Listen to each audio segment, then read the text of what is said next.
Assalamualaikum Brodi, bagaimana kabarnya? Semoga sehat ya, dan selamat menjalankan ibadah puasa. Semoga kita diberikan keberkahan di bulan suci Ramadan ini ya, amin. Nah, jadi di video kali ini kita bakalan bahas film yang berjudul Sniper Shot. Film ini menceritakan tentang sebuah desa dan seorang pria yang suka berburu binatang di sebuah pegunungan di Cina, serta harus berselisih dengan para bandit dan tentara Jepang. Bagaimana keadaan desa itu? Maka dari itu, tanpa banyak ngocok mulut, siapkan simbut dan mari kita sambut.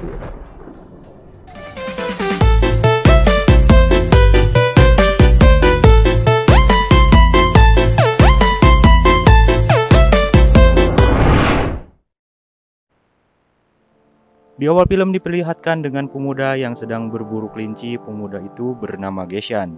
Dan juga ada pasukan tentara Jepang yang membawa seseorang warga desa untuk menunjukkan sebuah tempatnya. Hingga letnan yang bernama Taijun itu marah karena merasa dipermainkan dengan warga desa itu untuk menunjukkan sebuah tempatnya.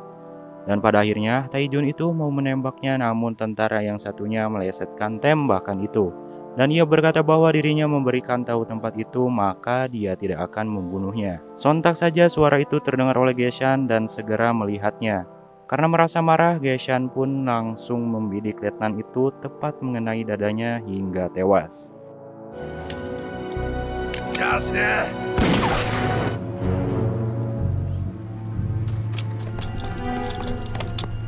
Setelah Geshan kabur, tentara Jepang itu memeriksa tempat yang berasal dari sumber tembakan tadi. Dan ia mengatakan bahwa selongsong pelurunya itu bukan dari tembakan rute 8, namun peluru itu milik tentara mereka sendiri.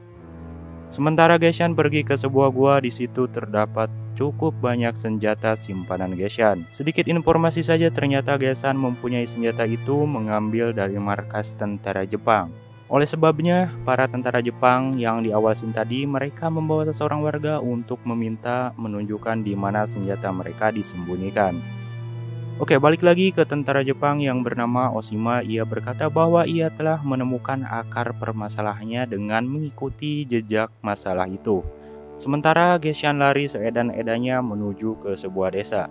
Setelah sampai di kediamannya, Geshan pun langsung bertemu dengan kakeknya dan juga terdapat gadis yang terlihat sedang sakit. Dan Geshan berkata bahwa di luar sana sudah berada tentara Jepang, namun mereka menyebutnya dengan pasukan setan Jepang. Dan juga terlihat Oshima yang terdapat jenazah Taijun yang akan segera ditenangkan atau dimakamkan. Oshima berkata kepada asistennya bahwa keesokan harinya mereka harus mencari penembak itu dan mencarinya terlebih dahulu ke sebuah pendesaan, terutama mencari seorang pemburu. Di malam hari, si kakek berkumpul dengan masyarakat desanya untuk berdiskusi tentang adanya tentara Jepang. Dan si kakek berkata bahwa mereka harus bersiap untuk bersembunyi dari tentara Jepang itu. Dan si kakek menyuruh seorang yang bernama Shuji untuk memberitahukan di gerbang desa jika kalau ada tentara Jepang yang sudah sampai di desa mereka dengan membunyikan lonceng 3 kali. Dan ternyata desa itu juga pernah kedatangan segerombolan bandit yang bernama Huaji. Namun para bandit itu tidak datang lagi pada hari ini. Dan kampung mereka juga telah dilanda musibah dengan wabah penyakit hingga mereka kesulitan untuk mencari bahan logistik. Shin berpindah ke Oshima yang sedang beristirahat dan juga ada orang-orang yang mengintip dari semak-semak. Mereka adalah bandit yang sedang memantau para tentara Jepang itu. Dan juga ternyata dari bisik-bisik para bandit itu, Oshima bisa tahu dengan pendengaran tajamnya hingga Oshima menembakkan ke arah 2 orang bandit itu hingga mereka pun pergi.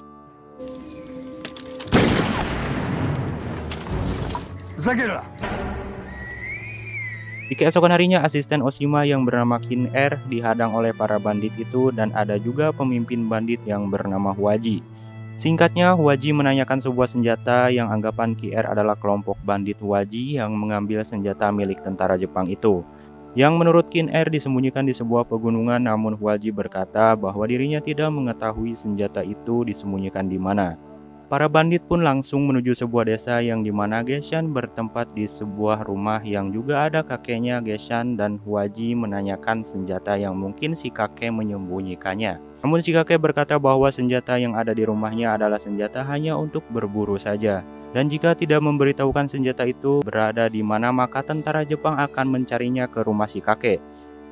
Dan Geshan pun datang, terjadilah adu mulut hingga para bandit itu saling menodongkan senjata ke Geshan dan mereka pun pergi. Di sisi lain terlihat Oshima-kun yang sedang ngelap-ngelap senjata snipernya dan juga datang Kin Er yang memberitahukan bahwa kemungkinan senjata mereka ada di desa itu. Shin berpindah kepada Geshan dan gadis yang terlantar. Ia meminta Geshan untuk mengajarinya menembak untuk melawan tentara Jepang itu, namun Geshan berkata bahwa itu bukan urusannya. Tak sekian lama ketika Geshan sedang membantu kakeknya, ia berbincang tentang senjata yang disembunyikan oleh si kakek. Namun pembicaranya terpotong oleh gadis itu yang kepo pengen tahu tentang pembicaraan mereka, dan Geshan berkata bahwa ia akan mengantarkannya pulang besok. Dan si kakek menanyakan di mana rumahnya, namun gadis itu mengatakan bahwa ia tidak punya rumah sama sekali. Sementara itu tentara Jepang mendatangi sebuah desa dan Suji memberitahukan dengan membunyikan tanda dengan loncengnya. Sontak saja para warga sekitar langsung masuk ke dalam rumahnya masing-masing karena mereka takut dengan tentara Jepang itu. Dan si kakek menyuruh gadis itu untuk berdiam di dalam rumah saja. Kebetulan Geshan lagi berburu ke sebuah hutan. Oshima menyuruh prajuritnya untuk mengumpulkan semua warga desa di sebuah tempat dan juga si kakek yang dipaksa untuk berkumpul oleh si Kin Er. Setelah semua warga desa berkumpul, Oshima bertanya siapa kepala desanya. Namun salah satu warga berkata bahwa kepala desanya sudah meninggal akibat wabah penyakit. Dan Oshima tahu bahwa desa mereka sudah dilanda wabah penyakit, dan Oshima berkata bahwa ia akan memberikan bantuan berupa bahan logistik dan makanan. Lalu Oshima meminta permintaan kecil kepada masyarakatnya. Kebetulan Oshima mendengar desa itu memiliki pemburu dengan skill menembak yang cukup bagus. Dan Oshima meminta untuk berduel dengannya. Jika masyarakat menang, maka mereka akan mendapatkan sekantong mie ekstra. Dan warga ada yang berkata bahwa Geshan lah yang ahli menembak, yaitu cucunya si kakek. Si kakek berkata bahwa cucunya itu sedang tidak ada di rumahnya. Namun Oshima siap menunggunya hingga Geshan pulang. Lalu Oshima memberitahukan bahwa tidak boleh ada yang kabur sembarangan, karenanya di keesokan harinya ia akan menghitung warga yang ada di desanya tersebut. Namun si kakek tidak percaya begitu saja, bisa jadi mereka bisa berbuat tidak baik kapanpun. Shin berpindah kepada prajurit dan Oshima yang mengatakan bahwa mengapa Oshima akan memberikan mereka makanan. Lain halnya mereka datang ke desa itu untuk mencari senjata. Dan Oshima berkata bahwa dirinya pernah belajar ketika ia masih pangkat sersan tentang sejarah Cina, bahwa menurutnya mereka dapat dibodohi dan berpikir pendek. Dan ternyata benar saja Oshima akan berbohong kepada mereka tentang kebaikannya yang telah ia bicarakan kepada masyarakatnya di desa tadi. Tak sekian lama Geshan pun pulang dari berburunya lewat gerbang desa itu. Namun ia melihat ada tentara Jepang yang sedang berjaga di gerbang itu dan ia memilih untuk lewat jalan lain. Dan ketika sampai di rumah, si kakek mengatakan bahwa Geshan telah dicari oleh tentara Jepang. Mendengar itu, Geshan sedikit kaget karenanya ia telah membunuh tentara Jepang itu yang jabatannya tinggi dan ia merasa sangat takut. Dan si kakek berkata bahwa Geshan sangat ceroboh dan keluarga mereka akan tidak baik-baik saja. Dan tiba-tiba saja ada yang mengetuk pintu. Ternyata itu adalah Shuji yang meminta untuk memberikan namanya karena ia tidak tahu siapa nama dirinya sendiri karena dirinya tidak bisa membaca. Setelah Shuji pergi, si kakek menyuruh Geshan untuk pergi ke sebuah gunung bersama gadis yang bernama Shin Er. Dan Geshan khawatir dengan si kakeknya, namun si kakek mengatakan jangan mengkhawatirkan dirinya, ia akan menyusul ketika malam larut. Dan tentara Jepang itu tidak akan menemukan senjata itu dan Geshan pun pergi bersama Shin Er.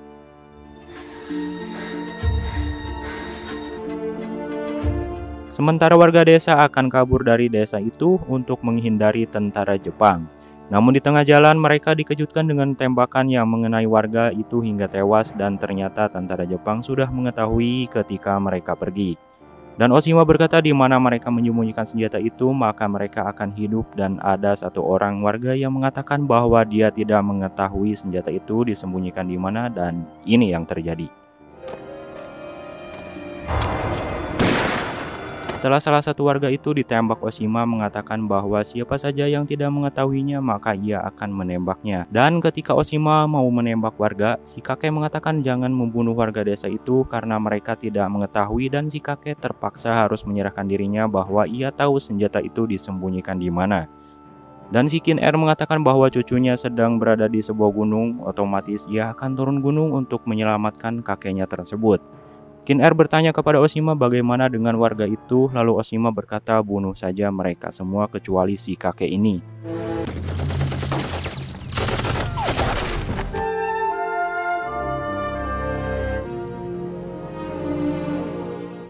Sementara terlihat Gashan dan Shin Er yang berada di hutan, tak lama ada seseorang warga yang memberitahukan bahwa si kakek dan warganya telah dibantai oleh tentara Jepang. Mendengar itu, Gashan pun langsung pergi menuju gua tempat persembunyian senjatanya dan pergi untuk melihat kakeknya yang sudah ditawan oleh tentara Jepang.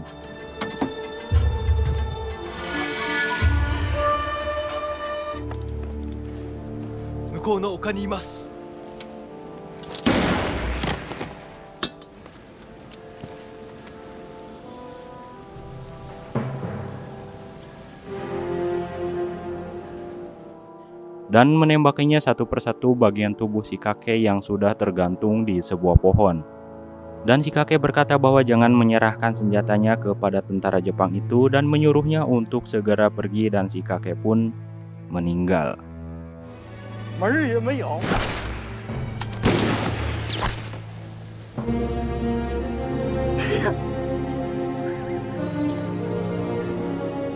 Keputusasaan Gashan semakin melemah, tetapi Shin Er memberikan semangat kepada Gashan dan Gashan pun pergi, tetapi Shin Er tetap mengikutinya karena dia pengen diajarkan menembak untuk membantu dirinya melawan tentara Jepang itu.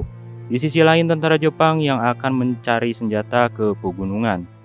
Dan juga terlihat Huaji dan adiknya yang sedang mendatangi desa yang telah hancur. Adiknya berkata mereka harus membalas dendamkan kepada tentara Jepang itu. Serta Huaji menurunkan jenazah si kakek yang sudah meninggal. Lalu mereka berdua menyusun strategi untuk membalas dendamkan kepada tentara Jepang yang sudah membantai semua warga desa itu dan mencari terlebih dahulu Gashan ke sebuah pegunungan untuk meminta senjatanya.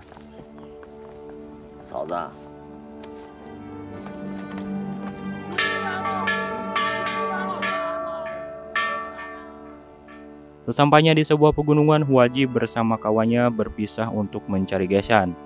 Di sisi lain terlihat Gashan bersama Shin Er yang sedang termenung dan Shin Er memberikan roti tapi Gashan tidak mau. Setelah itu Shin Er pun pergi untuk mengambil air ke sebuah sungai. Dan tiba-tiba saja para bandit gerombolan Huaji menangkap Shin Er dan mengikatnya di sebuah pohon. Lalu Huaji berkata apa tujuan Gashan menyimpan senjata itu. Dan Gashan berkata senjata itu akan diberikan kepada tentara Rute 8 untuk melawan tentara Jepang. Menurut Huaji, jika sebelumnya senjata itu diberikan kepadanya, maka kejadian ini tidak akan terjadi. Gashan pun berkata lagi memangnya Huaji bisa menembak. Maka dari itu mereka pun bertaruhan dengan menembak sebuah botol air tepat di atas kepala Shin Er. Jika Gashan tepat menembak mengenai botol itu, maka mereka akan pergi dan tidak akan mengganggunya lagi.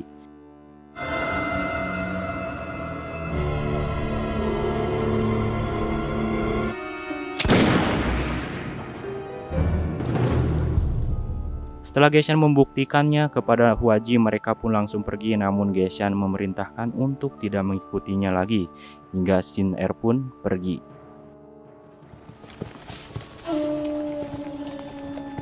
Tak sekian lama Shin Er pun mengintip di balik pohon dan menghampiri Gashan lagi. Dan terdengar juga ada suara burung yang bertanda ada tentara Jepang di sekitaran mereka. Malam pun tiba ketika Gashan terbangun, ia baru sadar senjatanya hilang dan ternyata Shin Er barbar nyamperin tentara Jepang itu untuk balas dendam. Namun untungnya saja Gashan tepat pada waktunya datang membekam Shin Er agar diam.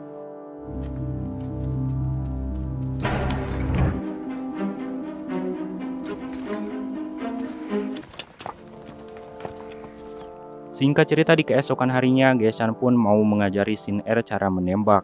Di sisi lain, tentara Jepang sudah berada di sebuah bukit dan ia meminta untuk putar balik lagi. Sementara Gashan dan Shin Er menemukan sebuah tempat untuk bermalam mereka berdua.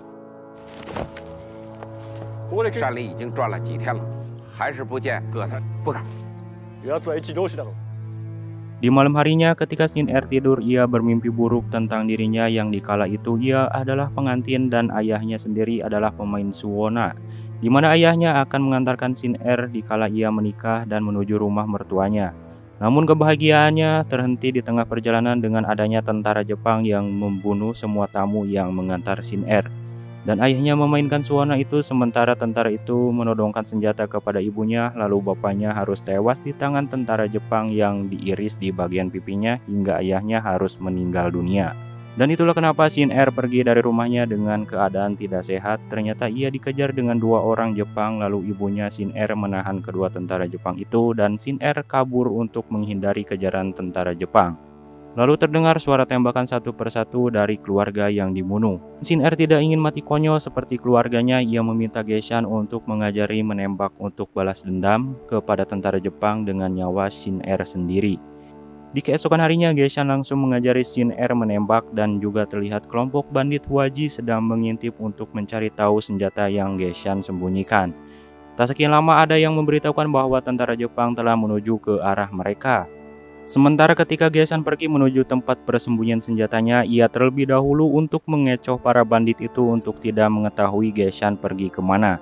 Di tempat persembunyian senjata, ia mengambil satu lagi senapan itu untuk Shin Er dan mengambil sebagian pelurunya. Di tempat persembunyian Geshan dan Shin Er sudah diketahui oleh Oshima. Mengetahui itu, Shin Er khawatir ketika Geshan yang akan datang ke gubuk itu lagi dikarenakan ada tentara Jepang. Tak lama, Shin Er pun berpura-pura kalau Geshan adalah bandit yang telah mengikutinya, dan setelah di dalam gubuk itu Shin Er memberitahukan bahwa di luar ada tentara Jepang. Dan ketika Shin Er mendekat, Geshan pun langsung menembaknya hingga ia terluka akibat dari tembakan tentara Jepang.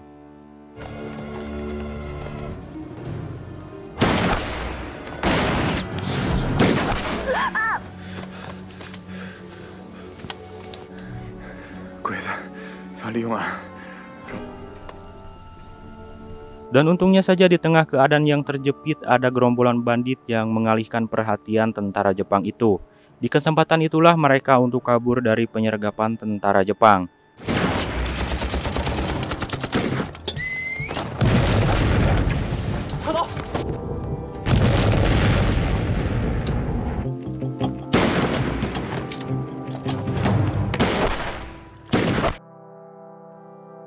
Terlihat juga adiknya Hwaji yang harus tewas tertembak oleh tentara Jepang itu.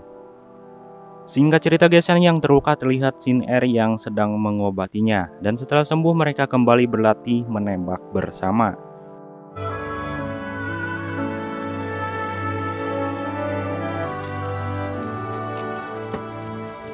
Kejang, 有时候心里不要有杂念。有鬼！ Di sisi lain, Oshima yang mengetahui mereka akan dijebak tidak jadi untuk melewati sebuah penyergapan. Geshan pun terbingung kenapa mereka bisa mengetahui tempat mereka akan menyergapnya itu diketahui dengan tentara Jepangnya. Shin berpindah kepada seorang bandit yang dikepung oleh tentara Jepang. Sementara Geshan dan Shin Er menganggap bahwa tentara Jepang itu telah pergi dan tak akan kembali lagi. Balik lagi ke Oshima yang sedang melihat peta yang dimana tentara Jepang ini akan mencari Geshan di tempat-tempat yang telah mereka datangi. Menurut Oshima, mereka tidak akan jauh menyimpan senjatanya dari tempat persembunyian mereka. Dan terlihat Geshan yang sedang berburu kelinci dan tiba-tiba saja ada Hwaji yang mengatakan bahwa mereka telah kehilangan saudaranya dan dia meminta Geshan untuk memberikan senjatanya untuk membalas dendamkan kepada tentara Jepang. Tak sekian lama tentara Jepang sudah menemukan tempat persembunyian senjata milik Geshan dan mereka akan menunggunya di dalam gua itu. Hwaji masih meminta senjata itu untuk diberikan kepadanya, namun Geshan berkata bahwa senjata itu harus diberikan kepada tentara rute 8 sesuai permintaan si kakek kepada Geshan. Namun mereka akan tetap mencarinya di sebuah pegunungan. Kemudian Shin berpindah kepada Shin Er yang harus terperangkap di gua persembunyian oleh tentara Jepang. Ketika Geshan ke gua itu terlihat heran karena senjata dan Shin Er telah diculik oleh Oshima dan ia hanya menyisakan 4 butir peluru saja. Kemudian terlihat para bandit yang setelah mengikuti para tentara Jepang dan mereka melihat kawannya yang disandra tadi telah digantung. Melihat itu Hwaji geram dengan tentara Jepang dan ia memutuskan tidak akan bersembunyi lagi melainkan ia akan menyerangnya.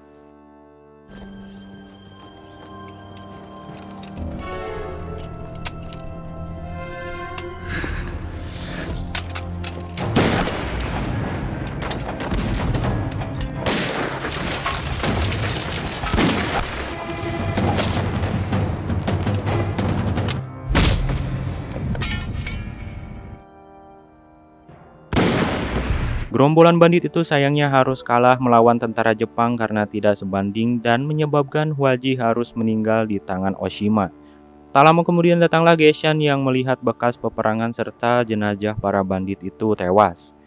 Kemudian Geshan pun pergi ke tempat di sebuah pegunungan serta ada yang mengawasi Geshan. Terlihat juga ada Shin Er yang sudah diikat di sebuah batu, sengaja Oshima ikat agar Geshan menghampirinya. Dan ketika Geshan sedang membuka talinya, ia harus tertembak di bagian kakinya.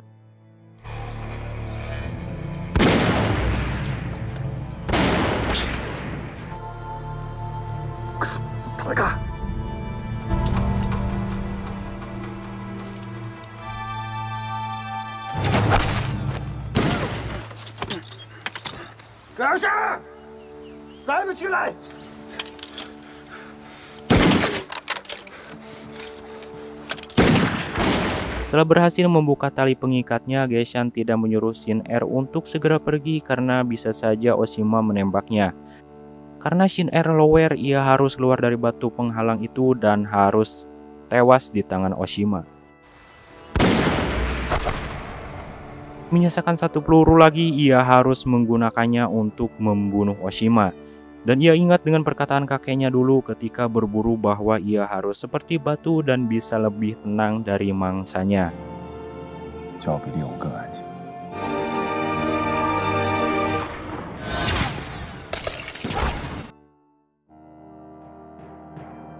Dan di akhir film diperlihatkan Shin Er harus meninggal dengan tembakan dari Oshima dan tentu saja Geshan bersedih atas meninggalnya Shin Er yang dulunya cuek kepada Shin Er dan film pun selesai. Ending yang sangat mengedankan.